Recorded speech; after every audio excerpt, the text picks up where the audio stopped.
Meanwhile, there is more backlash to the budgets, and this time it is some of Britain's biggest retailers who are saying that the national insurance employers' national insurance rise is going to mean the loss of jobs and an increase in prices. Oh no, not the massive retailers. We seem to have hit a point where people can't afford to live, but we're told we can't raise their wages, or in this case apply an employer's national insurance rise, without people saying this will cost jobs. So are people just expected to work for less and less as things get dearer and wages stay the same? Luckily, on Good Morning, Kevin Maguire tells it how it is, particularly in reference to Tesco.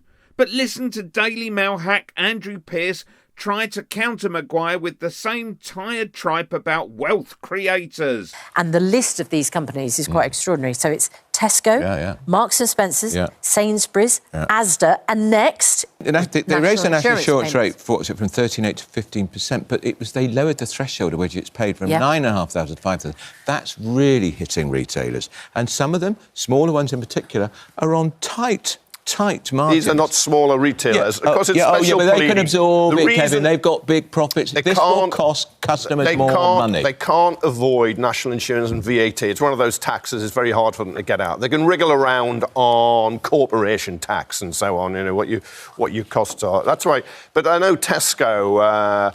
£1 billion. We were picking up £1 billion over 5 years. Their profits over those 5 years were probably going to be 15 billion. So, excuse me if I'm not crying a river of tears for these huge retailers which are normally screwing their customers, screwing their suppliers and trying to screw their employees. So, sorry.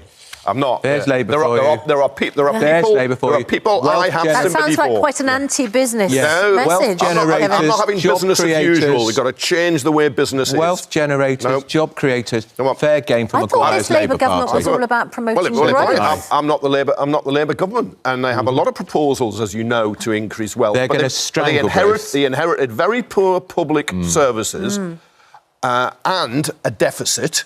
On the spending, and it's got to be sorted. Click here for Clarkson's pathetic excuse for buying a farm.